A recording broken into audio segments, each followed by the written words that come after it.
We're rolling. You might just wait. We're going to wait for the door closed.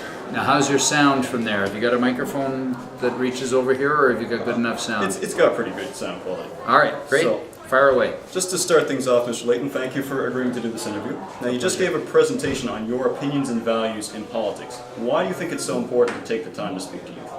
Well, after all, the young people of our country are our future, the future leaders. You and your friends and fellow students are going to shape where we go as a society. And also you're going to be voting. And you have a right to know where those that are presenting themselves in an election stand on the issues. And also I wanted to be sure that I extended an invitation to young people to become part of my movement, our movement, the New Democratic Party. We have a lot of young people involved, and we need more, because in our party you get a say when you're a member. Mm-hmm. So youth are prospects for the future. If that's true, if youth are so important, then I think the statistic is less than 25% of youth between the ages of 18 and 20 go out to vote. Why is the turnout so low? You talked about taking the initiative. Why are so few youth taking the initiative and not going out and voting? Well, part of it's just practical.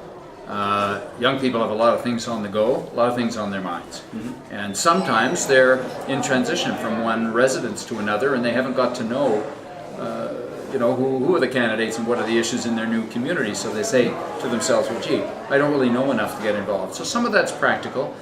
Some of it's the fault of the parties, that we're not reaching out perhaps as much as we should to young people. The first thing I did when I became leader was to hire a youth organizer to set up youth clubs in campuses and amongst student groups across the country.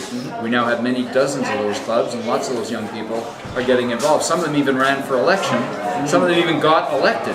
Yes. So we now have the youngest woman member of Parliament, Nikki Ashton, for example. She's still a student in her mid-20s. And so I think also we've got to make it easier for young people to vote. That means starting to use some of the new techniques that are available. Let's allow people to vote electronically and in other ways. Mm-hmm. So these innovations, I think, are going to help increase participation. So on that topic, you talked about how we just held our student council representative elections, and I have the numbers for that. Over 99% of students actually took the time to vote. How do you think we can take that kind of excitement and transfer it to a provincial or even a federal level? Well, I think it's a question of showing to students how relevant that vote actually is federally. Clearly here, everybody thinks voting for their student councillors is very, very important, because it's going to affect their lives in terms of the school activities and that kind of thing.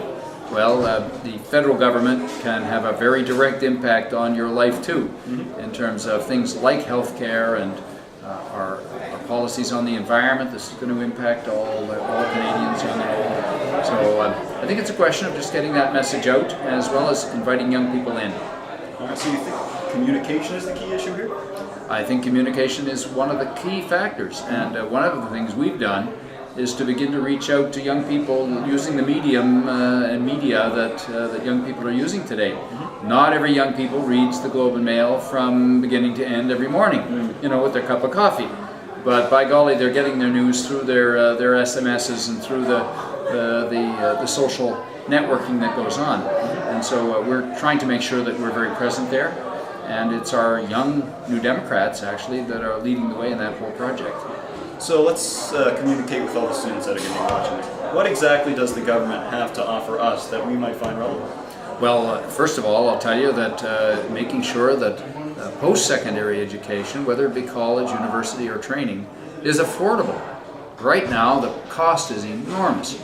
And that's why the youngest member of the House of Commons, Nikki Ashton, a New Democrat, and our post-secondary education expert, has put a bill before the House of Commons that, if it were adopted, would say that the federal government has a responsibility to ensure high-quality, affordable post-secondary education for every young Canadian. Right now we don't have any legislation that says that. So I think that's pretty darn important for young people. And I would encourage any viewers here to go to ndp.ca, connect with our Member of Parliament, Megan Leslie, who's the member for Halifax, or Nikki Ashton, who's our post-secondary education critic, and say, look, I want to be involved. And that way we can help make some of these dreams a reality. So let's be a little more specific for that. A lot of people out here don't exactly know the difference between the political parties. What exactly is it about the NDP that makes them different, makes them stand apart from the Liberals or the Conservatives?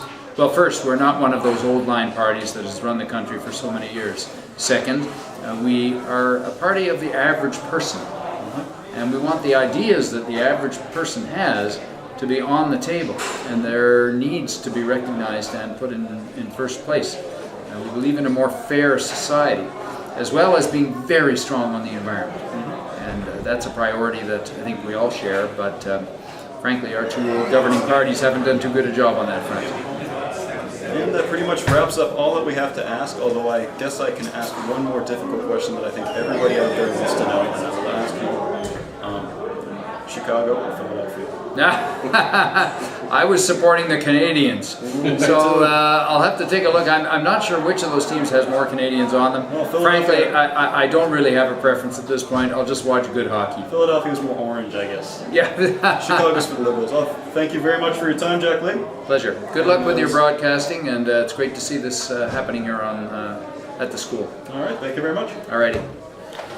It's good.